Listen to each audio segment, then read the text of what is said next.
Le débat de ce Smart Impact, on parle des risques climatiques, de l'anticipation de ces risques, notamment pour les collectivités locales, avec Sonia Paty. Bonjour. Bonjour. Bienvenue, vous êtes économiste, enseignant-chercheur à l'université Lyon 2. Et Marc Vanson, bonjour et bienvenue. Vous êtes directeur de développement des programmes, directeur de l'éducation, de la prévention et des liens familiaux à la Croix-Rouge française. Et je commence avec vous parce que vous publiez avec le CREDOC la deuxième édition de votre rapport sur la résilience de la société française. Elle est centrée cette année sur justement les événements climatiques extrêmes. Quelle leçon principale, après on va rentrer dans le détail, mais quelle leçon principale vous en tirez ? C'est vrai que la Croix-Rouge française agit pour renforcer la résilience de la société et des personnes. Et chaque année, on fait un bilan de notre préparation face à ces situations. Et le constat qu'on tire dans ce travail de profondeur, c'est qu'il y a des risques de plus en plus forts. On le voit par exemple, on prend juste l'exemple des canicules. On avait 2 jours de canicule par an en moyenne dans les années 80. En 2023, on en avait... on en avait une quarantaine. Voilà, exactement. On va voir ce chiffre d'ailleurs, plus de 50 millions de Français exposés aux canicules en 2023. Voilà, c'est donc vertigineux. il y a des risques de plus en plus forts, y compris sur les inondations, les tempêtes, les cyclones. Et en parallèle de ça, on voit que la population française est peu préparée à ces situations, tant en matière d'anticipation que de relèvement après. Et donc il y a un gros travail, et c'est le but de ce rapport, un peu de pointer les champs d'amélioration pour mieux faire face aux situations à venir. Vous faites un certain nombre de propositions. Est-ce que ça veut dire, Sonia Paty, que les communes françaises, elles sont de plus en plus exposées aux risques naturels ? J'avais presque envie de dire, est-ce qu'il y en a qui ne le sont pas, quoi, vous voyez ? Alors d'après les données dont nous disposons, la plupart des communes françaises ont été touchées par une catastrophe, au moins une fois par une catastrophe naturelle depuis 1982. Donc c'est à peu près 5700 communes par an qui est touchée par au moins une catastrophe naturelle. Donc effectivement c'est vertigineux et cette accélération interroge beaucoup, effectivement. Effectivement. Les inondations, c'est peut-être ce qui frappe le plus de communes en France. Oui, effectivement, les inondations, c'est vraiment la catastrophe naturelle qui frappe les communes en France. Et ce que je voudrais ajouter également, c'est que la France est le pays européen le plus marqué par les catastrophes naturelles juste avant l'Italie. Donc c'est vraiment un phénomène important. Important, avec une question, évidemment, une question de moyens, une question financière, de budget. Est-ce que les communes françaises ont finalement les moyens d'anticiper ces risques ? Parce que c'est de ça dont on va parler aussi. Alors évidemment, ça va dépendre de la taille de la commune, de ses antécédents, mais d'une manière générale. Elles ont de moins en moins de moyens. On est au courant de la diminution des moyens des collectivités territoriales. Elles ont de moins en moins de moyens compte tenu également de la diminution des fonds verts qui leur sont accordés pour accélérer la transition écologique. Donc il est vraiment important de financer la prévention des risques naturels pour les collectivités territoriales parce qu'on montre, avec ma collègue Carla Morvan, que lorsque les communes mettent en œuvre des politiques de prévention, elles permettent de diminuer les dommages associés aux catastrophes naturelles. Donc le coût des catastrophes naturelles. On va y venir sur ce coût dans un instant. Mais est-ce que, Marc Vanson, les Français sont égaux face au risque ? Ou est-ce que je pense que la réponse est dans la question. Les plus vulnérables sont encore plus vulnérables d'une certaine façon. Oui, non, mais vous faites bien, ceci dit, de mettre l'accent sur ce point, parce que vraiment, il y a un souci particulièrement fort chez les plus vulnérables. Dans la vulnérabilité, il y a question de l'âge, évidemment. Les seniors, par exemple, sont particulièrement exposés à certains risques. Quand on parlait des risques de canicule, d'inondation, quand il s'agit d'évacuation. Un chiffre simple, si on les plus de 70 ans, il y a encore, je crois, 14% des personnes qui n'ont pas de portable. Or, aujourd'hui, beaucoup de messages d'alerte passent sur les téléphones. Donc, il y a ce sujet de l'âge, mais il y a aussi la question de la précarité socio-économique. Et il y a un lien très fort entre le mal logement, voire le sans-abrisme, et l'exposition au risque de catastrophe. Donc, notre message, c'est justement d'avoir une vision claire de ce sujet pour anticiper et intégrer dans les plans de prévention ces publics les plus vulnérables. Ils servent à quelque chose, les plans de prévention des risques, ou ils sont un peu dépassés ? Ils servent à quelque chose. Une des grandes limites, c'est déjà que parfois c'est juste une approche très, très formaliste. Voilà, on coche la case sans vraiment se donner le moyen d'utiliser ça comme un outil de préparation. Et surtout, il n'y a pas assez de mobilisation des populations civiles dans la préparation et dans la diffusion des enseignements qu'on Ça, propose. j'y viens dans un instant parce qu'il y a effectivement une question de formation. Mais sur le coût, vous commenciez à l'évoquer.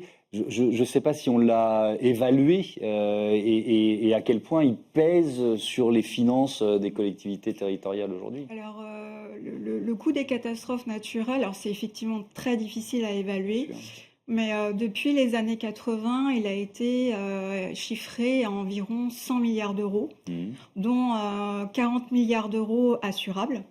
Donc effectivement, 60 milliards d'euros qui ne sont pas assurés. Donc le coût, il est extrêmement élevé pour les collectivités territoriales. Avec une accélération, Ouais. est-ce qu'on le sent aussi? Parce que là, vous remontez aux années 80. Ouais, ouais. Alors moi, j'ai pas les résultats sur l'accélération, mais il est clair que le nombre de catastrophes naturelles est de plus en plus intense ces dernières années. Donc il importe effectivement de tenir compte de cette fréquence de plus en plus élevée. Mais alors, on a dit qu'il y avait un problème de moyens, de budget, mais que peut mettre en place une commune pour anticiper les risques, en fait? Il y a tellement de risques différents. Ça dépend de chaque commune, ça dépend du risque principal auquel elle est confrontée, évidemment.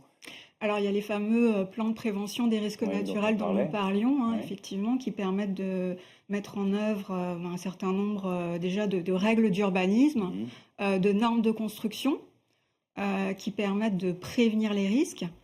Et puis il y a aussi les fonds verts dont je parlais tout à l'heure, qui leur permettent pardon, d'accélérer la transition écologique, mais il est clair que toutes ces mesures sont extrêmement coûteuses et nécessitent de plus en plus de financement, ce qui n'est pas actuellement ce qui constitue une difficulté aujourd'hui pour les collectivités territoriales. Ouais. Alors, ce chiffre-là qui concerne, et ça va nous ouvrir sur les propositions que vous faites, les gestes qui sauvent, seulement 40% des Français sont formés à ces gestes, à ces comportements qui sauvent.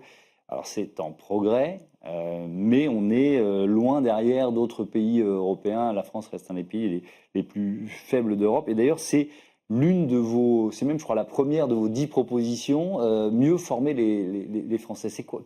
Quel serait le bon objectif, en quelque sorte, Marc Vanson?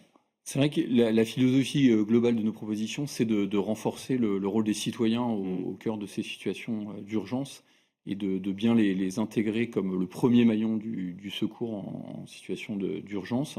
Et donc cette question de la formation est essentielle.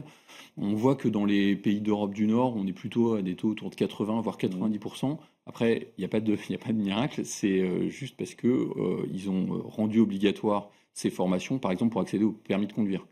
Donc d'ailleurs un débat est en cours en ce moment à l'Assemblée nationale. Il y a une proposition de loi qui est débattue sur ce sujet. Et c'est assez simple de se former et ça a un impact très très fort, vraiment, on le voit. Et pas seulement sur les gestes techniques de massage cardiaque, etc. Mais quand on a été formé pendant une journée sur son rôle de citoyen qui peut agir en situation d'urgence, ça vaut aussi quand on est face à un risque d'inondation. Et quand je parlais tout à l'heure des plus vulnérables, ça nous rend peut-être plus sensibles au rôle qu'on peut chacun jouer auprès des autres en situation d'urgence. Est-ce qu'il faut se reformer? Vous voyez ce que je veux dire? C'est-à-dire que souvent, on a été formé et puis on est confronté à un risque 3, 4, 5 ans après, on se dit, voilà, je me souviens plus exactement, quoi. Là, c'est vraiment un enjeu majeur. C'est-à-dire que la formation un peu classique, la formation premier secours citoyen, c'est une journée.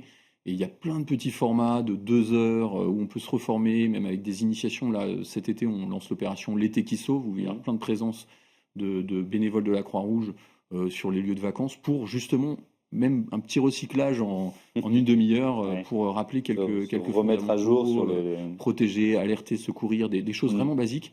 Rappeler que tout le monde peut agir en fait. Il n'y a pas besoin d'être un super-héros ou d'avoir fait 10 ans d'études. Ouais. Vous parliez des assurances. On est quand même face à une difficulté majeure. Il y a de plus en plus de communes qui n'arrivent plus à s'assurer ou alors à des coûts qui sont tellement faramineux que ça grève leur budget. C'est un modèle à revoir finalement? Alors on a un modèle quand même que beaucoup de pays nous envient, qui s'appelle le modèle CatNat, qui est un modèle de partenariat public-privé qui permet aux citoyens, à la population d'être indemnisés lorsque la catastrophe naturelle est reconnue par l'État. Oui, mais ça, c'est le Donc, fonds Barnier. pas seulement, hein, mais pas seulement. il est mangé de plus en plus tôt dans l'année, Ouais, le fonds tout à Barnier. fait. Ouais. Alors, le fonds Barnier, il permet, par exemple, d'indemniser des propriétaires fonciers qui Ouais. se situent, par exemple, tout près du trait de côte. Ouais. Donc ça, c'est intérêt, mais le fonds CatNat, Ouais. il permet vraiment d'indemniser les citoyens lorsqu'ils sont confrontés à toutes ces catastrophes naturelles, hein, dès lors qu'elle a été reconnue par l'État. Et c'est tout l'enjeu, hein, de cette reconnaissance de l'état de catastrophe naturelle qui permet aux assurés d'être indemnisés. Ouais. Mais je repose un peu la question Ouais. de la même façon, c'est-à-dire ce fonds ou ces fonds, Mm. ils sont clairement sous-dimensionnés aujourd'hui ou pas? Oui, parce que étant donné que la fréquence des catastrophes naturelles augmente, ça pose une réelle question. Comment parvenir aujourd'hui à financer l'augmentation de ces catastrophes naturelles? Mmh. Alors moi, j'ai pas la réponse, mais il est clair qu'il va falloir réfléchir à l'avenir sur la manière dont on pourra indemniser un nombre croissant de personnes qui subissent les conséquences de ces catastrophes naturelles. Ouais, d'où l'importance de l'anticipation, parce qu'on a bien Exactement. compris que ça réduisait les coûts, et d'où l'importance de la formation de nous tous, hein, des citoyens pour parmi les propositions que vous faites, il y a par exemple connaître, repérer les personnes vulnérables, garantir la mise à l'abri, l'accès à l'eau, à l'hygiène de façon systématique. Et puis alors il y a ce réflexe du sac d'urgence. Je veux bien qu'on en parle. Il nous reste 50 secondes. C'est quoi l'idée? Enfin, je En comprends fait, l'idée, mais Non, mais l'idée, c'est qu'il faut être capable d'être en autonomie pendant 1 à 2 jours quand il y a des situations vraiment d'urgence avec coupure d'électricité, inondation, etc. Et donc de préparer en amont, en temps normal, le nécessaire pour faire face à cette situation d'urgence et avoir vraiment le minimum vital pour pouvoir tenir 1 ou 2 jours en autonomie avant que les secours arrivent.